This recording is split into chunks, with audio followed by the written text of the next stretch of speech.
even dare. I'll kill, I swear.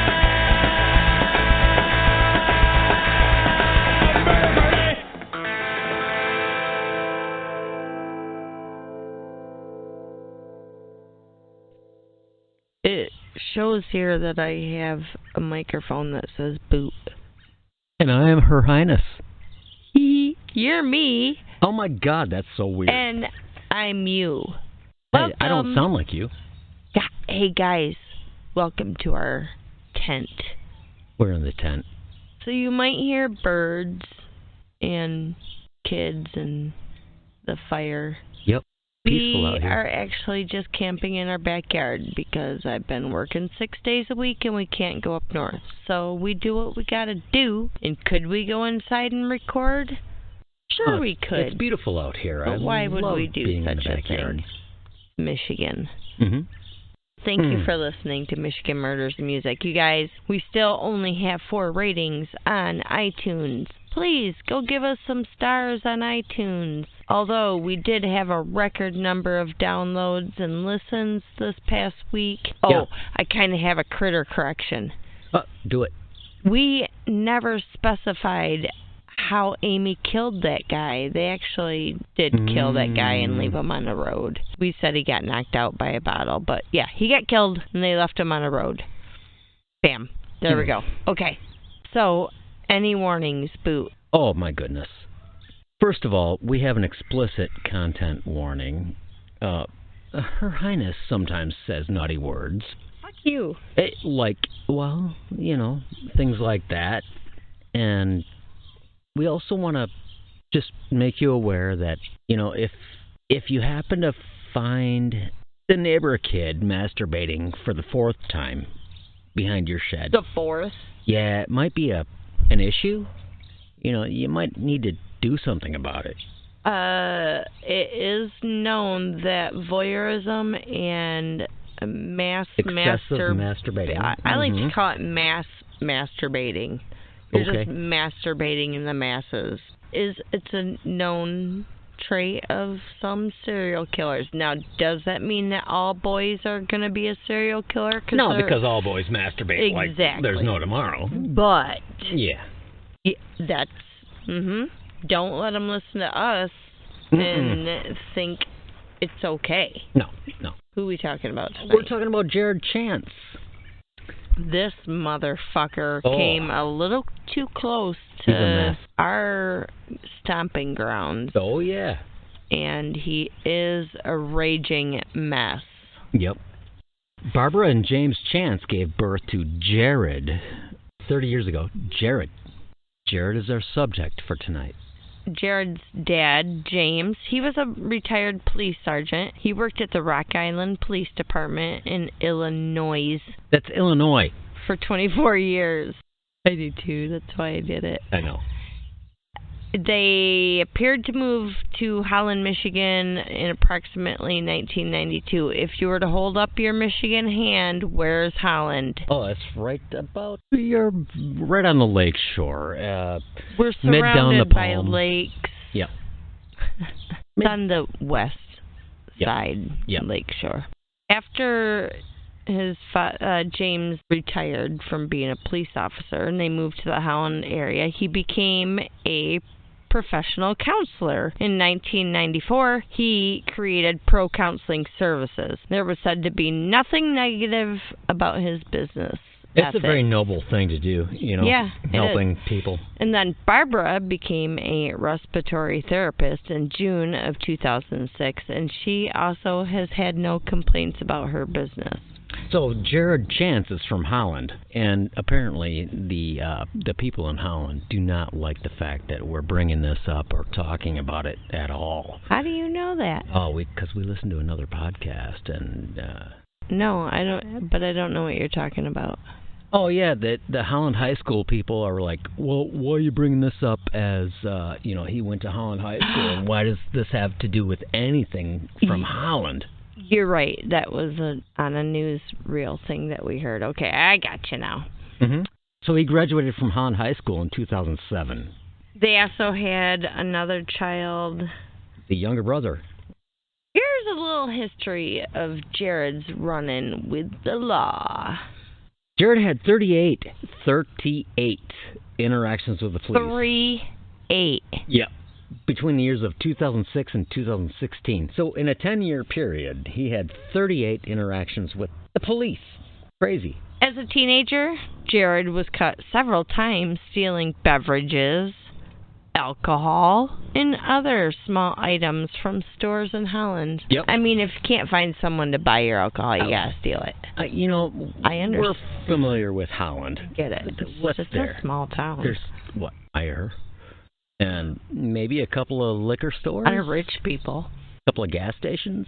In 2009, Jared began a series of incidents with police in which he was either drunk or had marijuana on his person. Well, goddamn that marijuana. Oh, that's the devil's... It leads... Devil's tulip. It's did you see what I did there? A Holland tulip. Yeah.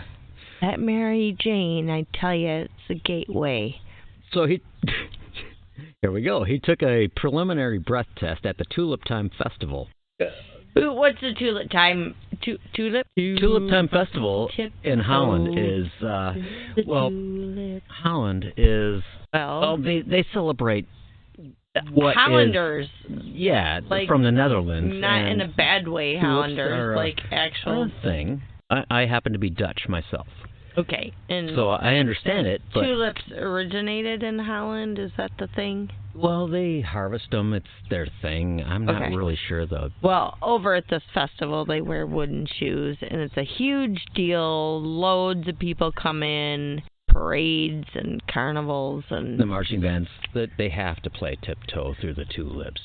If they don't, I'd be highly disappointed. It's mandatory. So what did he do during Tulip Time? I kind of feel like if we were to get busted at festival, this could possibly happen to us. He apparently got beside himself and got himself into trouble. With all the wooden shoes and the tulips. Well, I gotta understand that. So he blew a blood alcohol content of 0.189, which is more than double the legal limit, and he was only 20. He was hitting that Mad Dog 2020 at the Tulip Festival. Yeah, and he was like, He got himself into a bit of a kerfuffle. He head-butted a police officer in the nose, drawing blood, while his parents looked on, which messed up.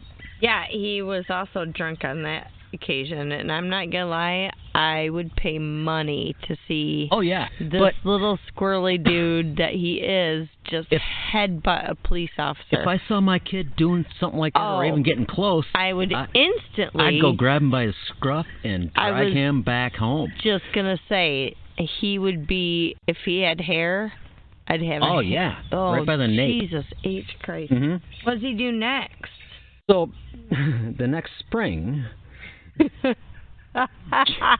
Jared. This is why you won't let me get a dog door. Oh, yeah, right. The next spring, Jared entered his then girlfriend, entered her home in the Holland area without permission, crawling through the dog door to get inside. That needs to be one of our explicit warnings. Yeah, if you have a dog door that's big enough for a If you find dude. somebody crawling through your dog door, it might be a sign he's not too mentally healthy. I think you might not want a dog door at all because people can get through them. Just don't get a dog door. Just don't be lazy.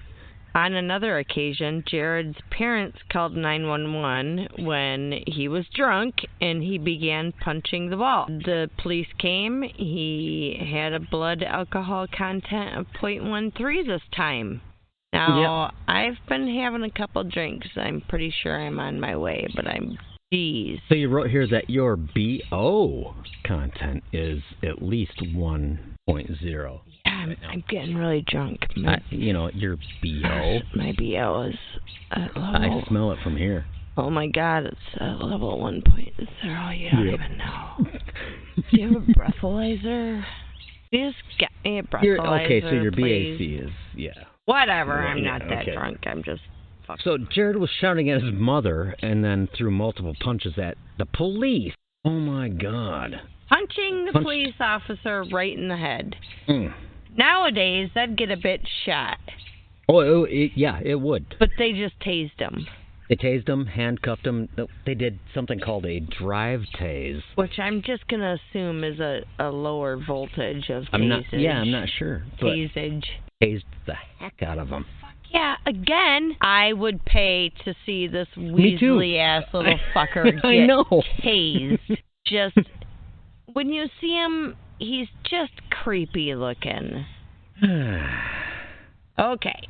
So the two Chance brothers were fighting a lot. Throwing fist fighting, not just normal like, oh, you're a dick.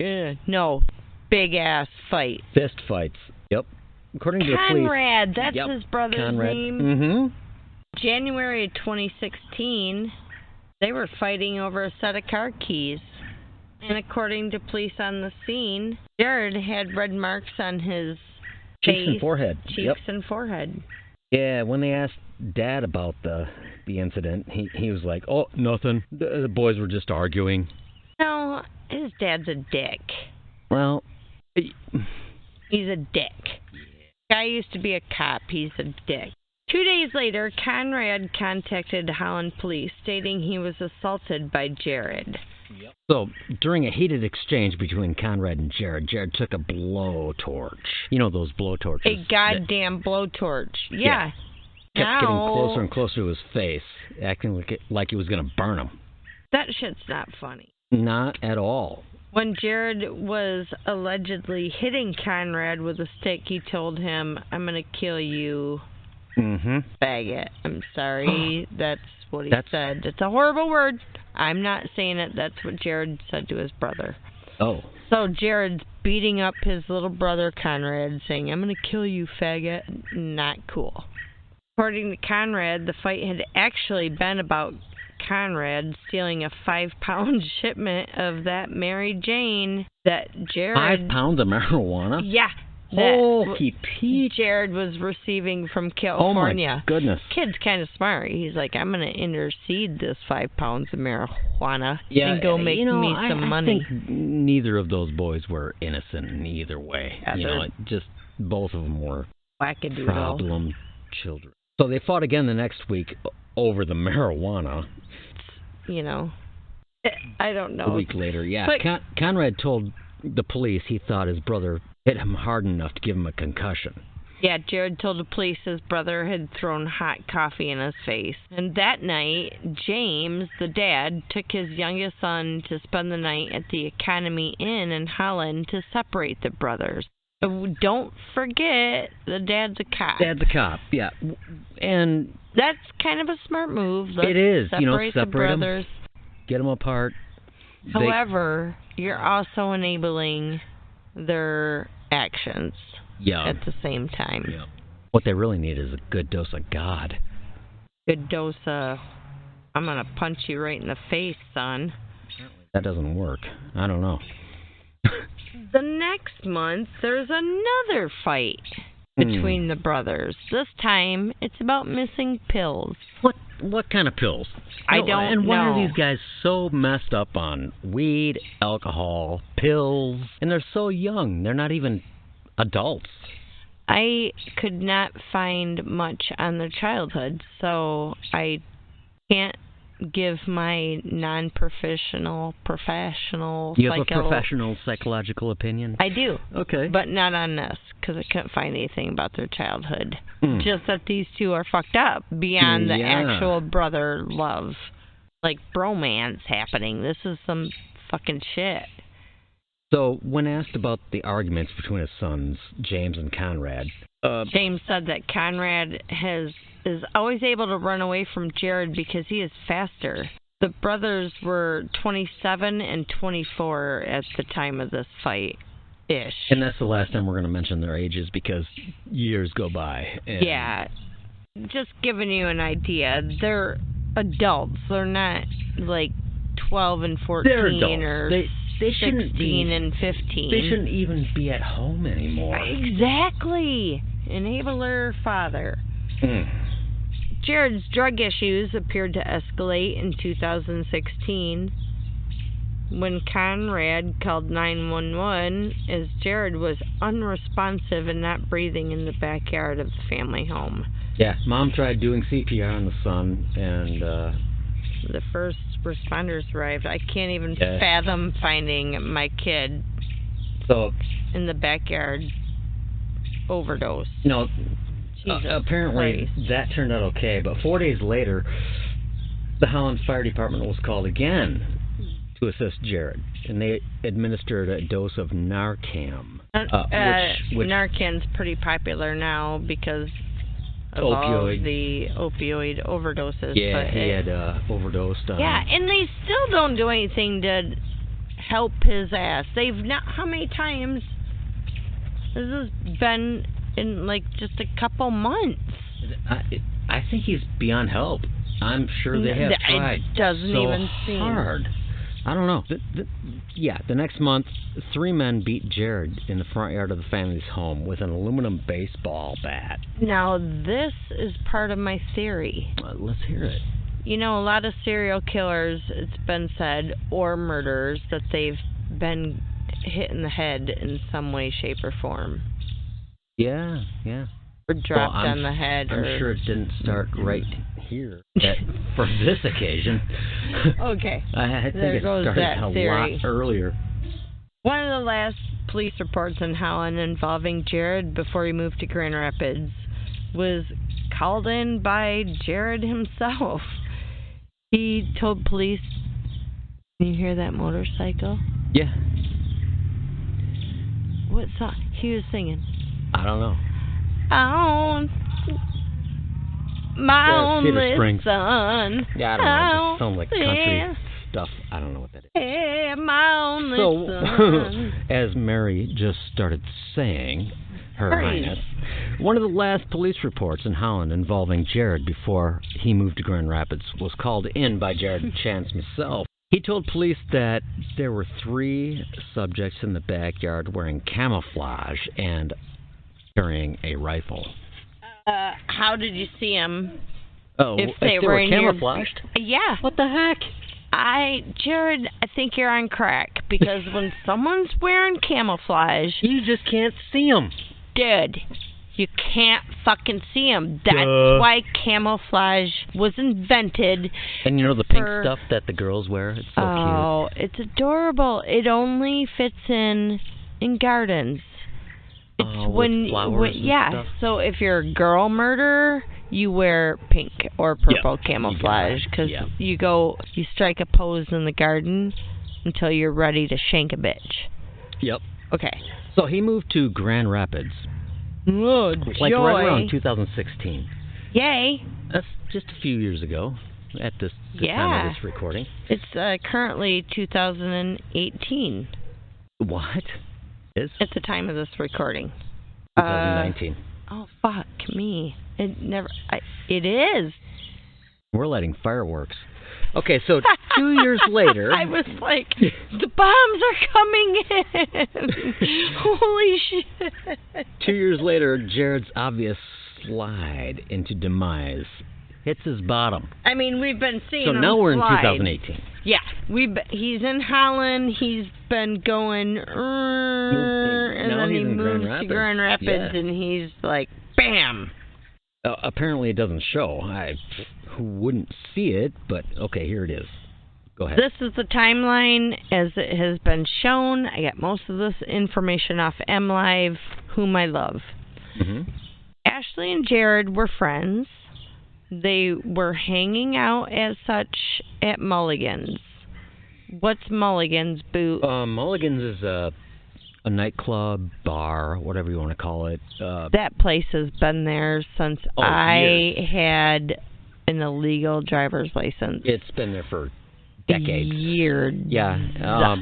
Very fun place to go. I've always felt safe there. I've totally always felt safe there. You know, I got thrown out of there once. And then I got thrown out of there about 7 or 8 times after you did that same night. Because I went ballistic on their asses. But that's besides the point. That was us. It was just... That was on me. It was just a thing. Anyways, Mulligan's is in East Town. Grand Rapids is getting very popular. These two went there and hung out as friends. There's lots of photos. They had done the whole selfie. That's my dog coming back in the tent. They did the whole selfie thing there, whatever. They went between Mulligan's and the hookah lounge that night. Which is right next door. Right. It's all still there right now. Yeah, you can go there today and hookah away. Mm-hmm. So Ashley's mom became worried. Wait a minute, that was the evening of November 29th, 2018, which we found out was a Thursday night. Kind of an odd night to go into Mulligan's. Not really. So many of our friends go out during the week. Yeah. Tons. If we lived in Grand Rapids, we probably would, yeah, too. We would. Especially if we lived like why 2-3 we're blocks away. not moving to Grand Rapids. Here comes that bike. On Harley's. He's listening to the same song. So, what about Ashley's mom? Would she... I gotta figure out the... It's just stupid country stuff. Nah, it's not even country. It's like 70s rock. You know who that is, don't you? It's our neighbor, Kevin. Yeah. And Michelle. Kevin's cool. We stopped like by them. while I was working on the van today. Oh, he did? Yeah. Oh, great people. Mm-hmm. Okay, anyways, Ashley's mom had tried to get a hold of her, Ashley, on November 28th. And Ashley's one of those girls, kind of like my middle child, will always respond to you. The responsible one. And she didn't respond. Mm-hmm. So Mrs. Young, Ashley's mom, got quite worried. Yeah, so on November 29th, Mrs. Young reports her daughter missing and then drives to Grand Rapids. From Kalamazoo at that point. And confronts Jared. This woman's... She's badass. Oh, my You don't God. fuck with a mom. Yeah. And any She's mom on a mission. that doesn't do this and waits for the cops, I say fuck off. I'm not waiting for the cops. I've seen... Oh, moms will carry you a I've seen new social tiny. media that he was the last one she was with, and I've seen pictures, and bitch, I will take you down. So she goes to confront Jared. Mm-hmm. Jared says, oh yeah, we hung out at Mulligan's in the hookah lounge last night, but haven't seen her since. Yep.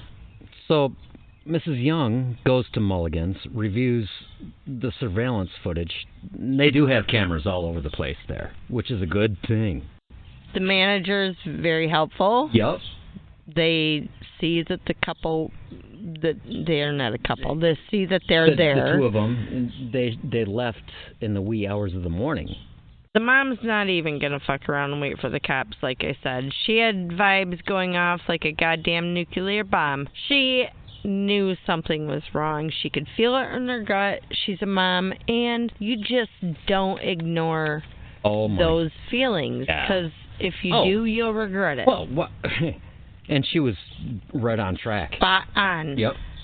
So December 1st, Jared's parents, James and Barbara, and his brother Conrad, who is not so innocent.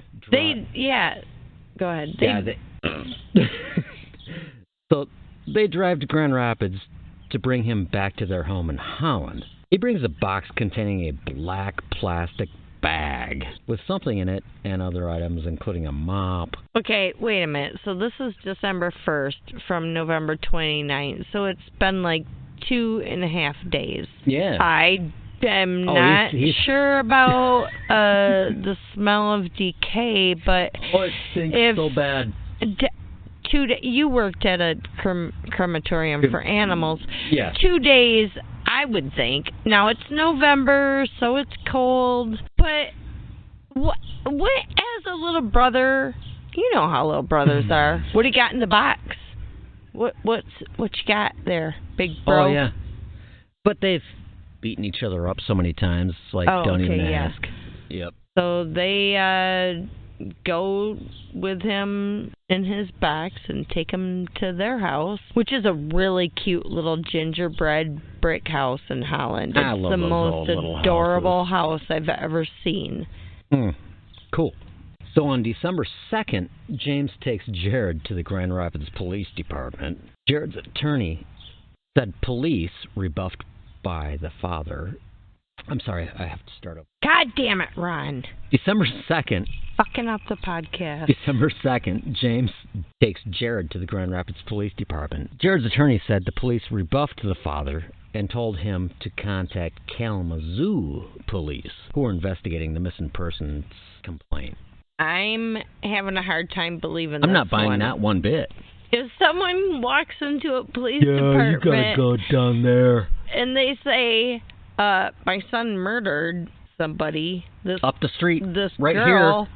Up the road from you guys. That's just BS. We don't want to deal with that right now. It's so and much if that's the paperwork. Case, then right. I don't know if it's the truth. That's just what was told. GRPD, that's Grand Rapids Police Department. On December 2nd, respond to Jared's neighbor. So the Grand Rapids Police Department say the father demanded an attorney before any questioning could take place, which is reasonable, very reasonable. Of course. You know what? When I listen to Nancy Grace, she dogs people for getting an attorney before talking. I'm sorry. Rule number 1, guilty or not guilty. I'm not saying a goddamn thing to you. I've heard so many stories about police manipulating. Yes, exactly. And then all of a sudden you're feet are in the cold. She's always like, oh, he got an attorney right away without talking first. Fuck you. Yeah, I'm going to get an attorney because y'all are crooked. Y'all. I just said y'all. That, and that's not always true. But so by asking for an attorney, they were in and out within about 2 minutes. Jared gets the box and other items that he had. Which leads to Jared's neighbor. They live in this Grand Rapids house, which was basically split into 2 apartments, and then they shared the basement as like a laundry area and storage area. We have friends that live in the same situation. So many houses in Grand Rapids are like that. Yep. So the neighbor guy smelled some strong odor and was investigating it.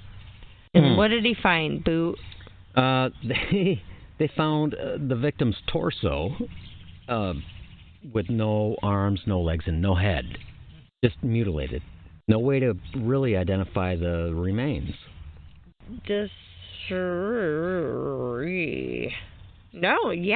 night, Jared is sleeping when police order him out of his home. Police use a search warrant to search this home on Franklin Street and find body parts in a box on the landing outside of his front door. Gross. I've heard different things. I've heard it was on the steps. I don't know. Yeah. He is charged with the mutilation of a dead body and concealing a death, but at that point he wasn't actually charged with the death.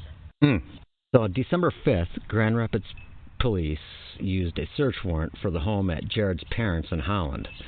Oh, suddenly the Grand Rapids Police Department's involved. Yep.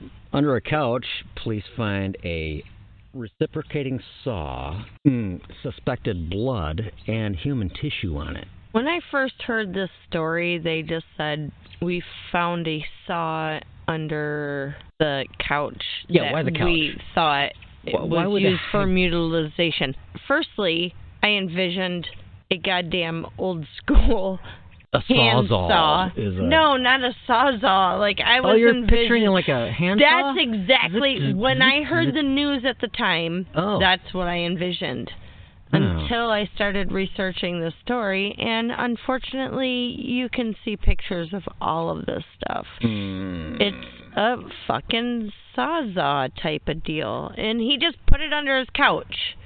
You're a cop. You don't know. I mean, I don't think he did it. I think he didn't realize it was there.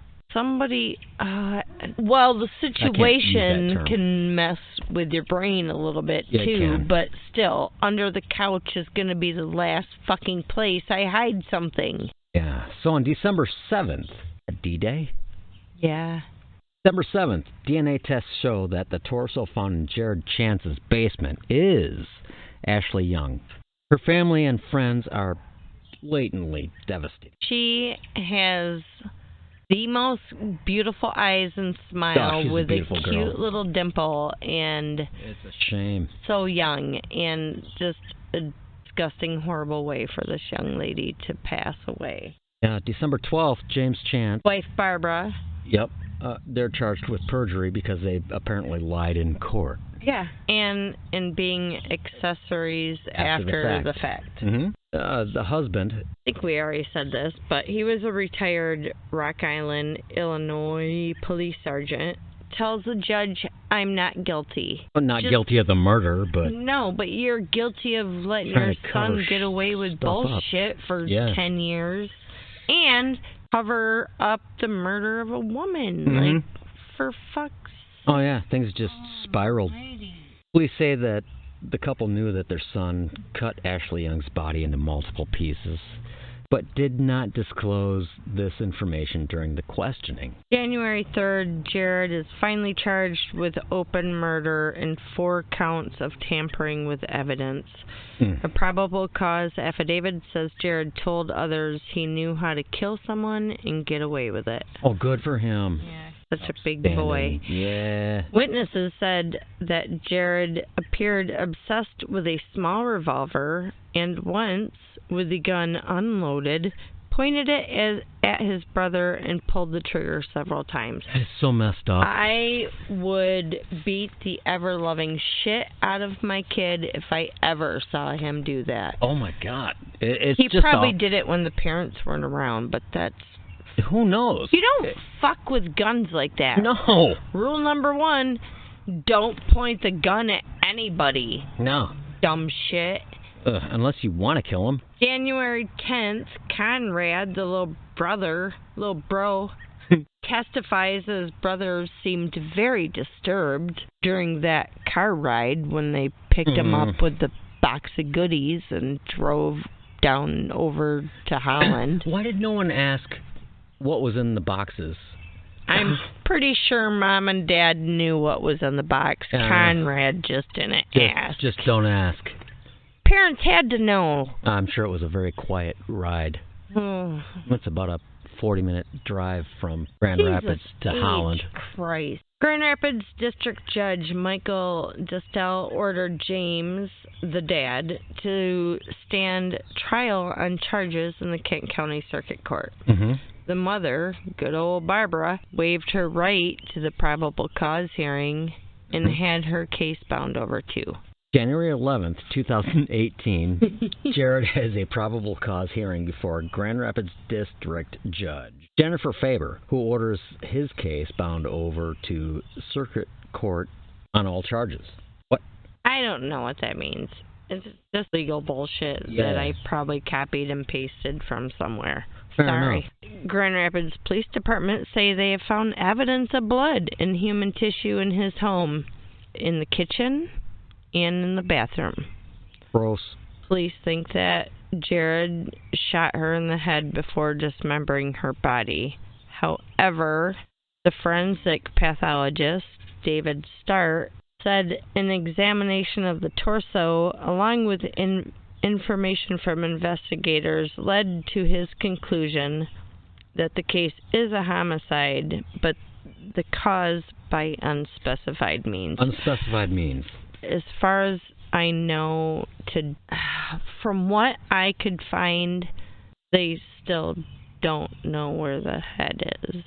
Oh, that's messed up. I didn't dig too deep into it. Someone has it as a trophy somewhere. I don't know I don't know. I didn't dig any deeper because it's fucked up.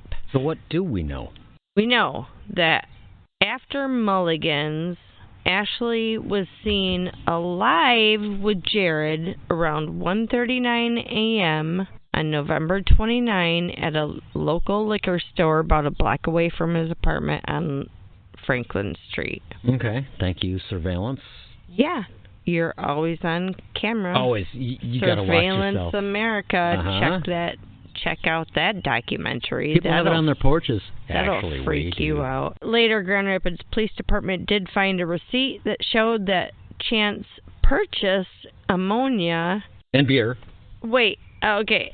That night he purchased beer, but later he went to that same store that he went to with Ashley. Like the next day he went and bought ammonia in trash bags, like emergency So style. he like, bought trash bags from a liquor store. Yeah. He didn't go to Meijer and do his shopping. And it was the day... I need trash bags, like, right now. Right after he was seen with her, like, dumbass. I got something I need to Holy put in trash shit, bags. I didn't think about this. Do you have any lime? I need some. You don't have lime? Okay, how about bleach? No bleach. I need trash bags. A shovel. Do you have a shovel? No shovel. Do you have a sawzall? A sawzall? God damn it. What kind of fucking little tiny liquor store is this? Right? How am I supposed to dispose of a body? Give me your ammonia and some trash bags. This guy, what did he do for a living? Do we even know? No. I can look it up on Facebook as we talk. I have a feeling that you go to the next point. He didn't do anything. So I get it. You know, this is the police's job, right? It's crime 101. Jared Chance's last Facebook post was July 13th, 2018. I'm thinking he might have deleted some. I think he deleted some stuff. Well, he had to have, because he's the type of person that would post pictures of severed body. I don't know if he would do that, but I'm sure he seems like the type that would do it. I know that there were photos of them together on some sort of social platform, but I couldn't find them.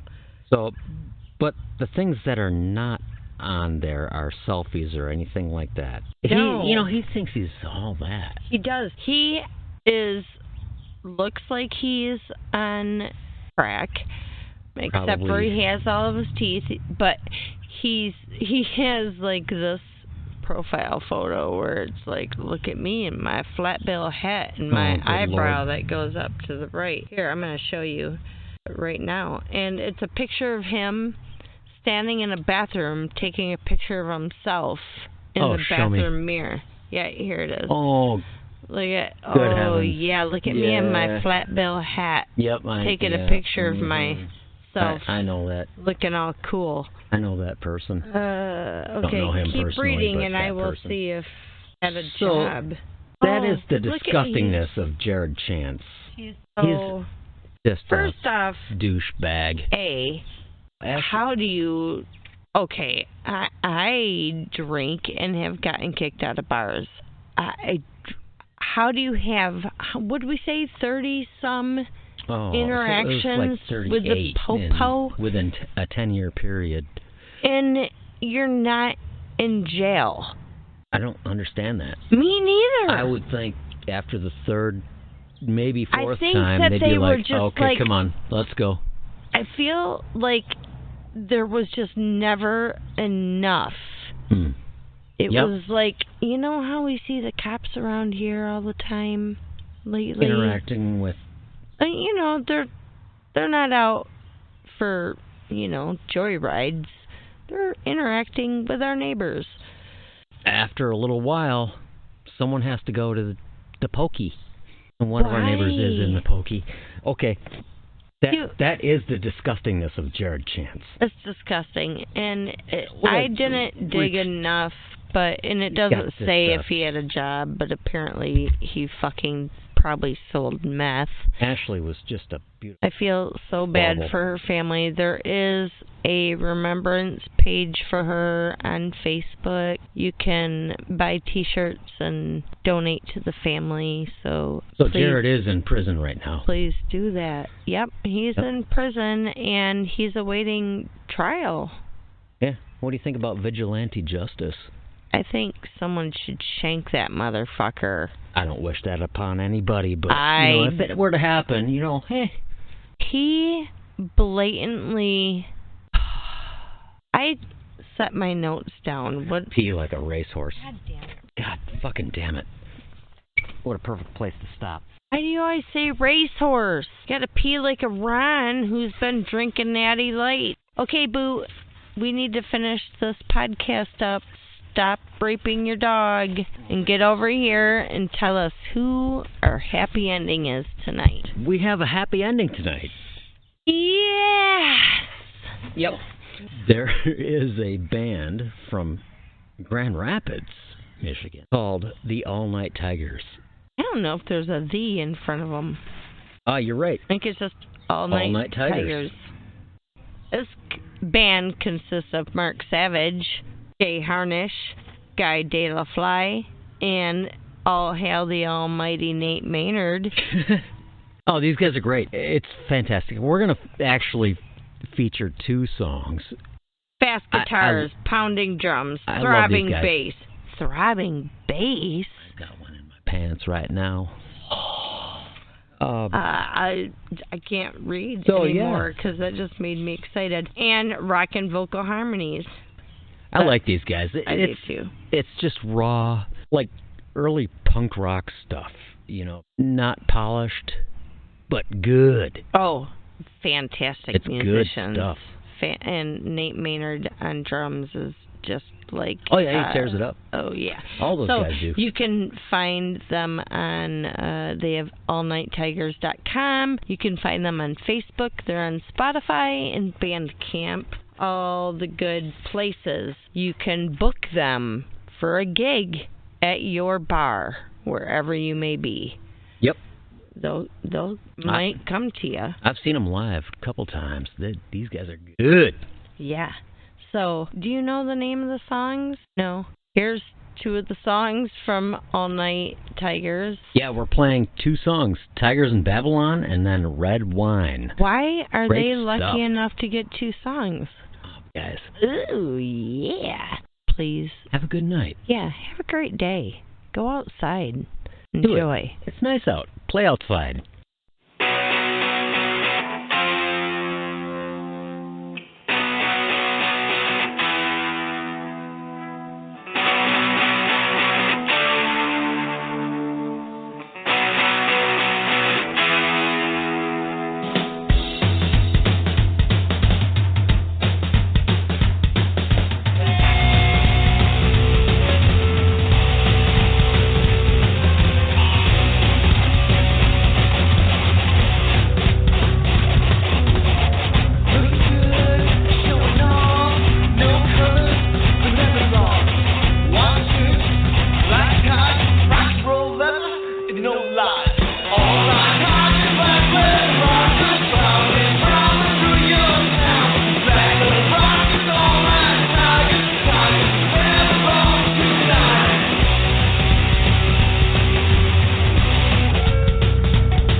the edge and look down. We know where to land in tears. Maybe in days, maybe in years. I'm not afraid to get hurt again. I'm not looking for a new friend. No, gotta see the devil is true. Red wine in a bottle of you. I can't resist the urge to walk out to the edge and look down. No, gotta give the devil is true. Red wine in a bottle of you. I can't resist the urge to walk out to the edge and look down. We know where to land it here. Maybe in days, maybe in years. I'm not afraid to get hurt again. I'm not looking for a new friend. No, gotta give the devil a chew. Red wine in a bottle of you. I can't resist the urge to walk out to the edge and look down. Some hearts are meant to be broken. Maybe yours just like mine.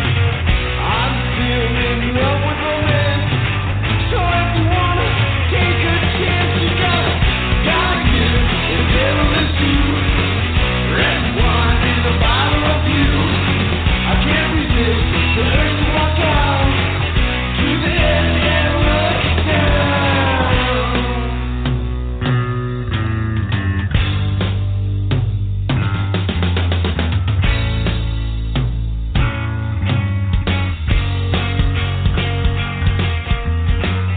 Let's pretend tonight will never end.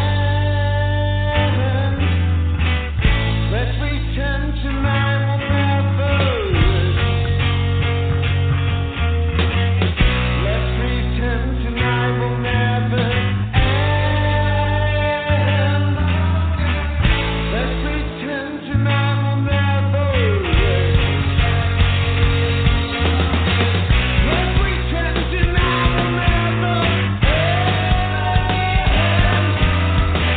Let's pretend tonight will never end. Let's pretend tonight will never end.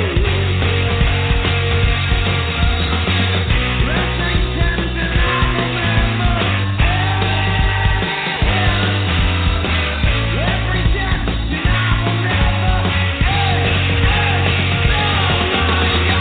Gotta give the devil a chew. Red wine in a bottle of you. I can't resist the urge to walk out to the edge and look down. No, gotta give the devil a chew. Red wine in a bottle of you. I can't resist the urge to walk out to the edge and look down.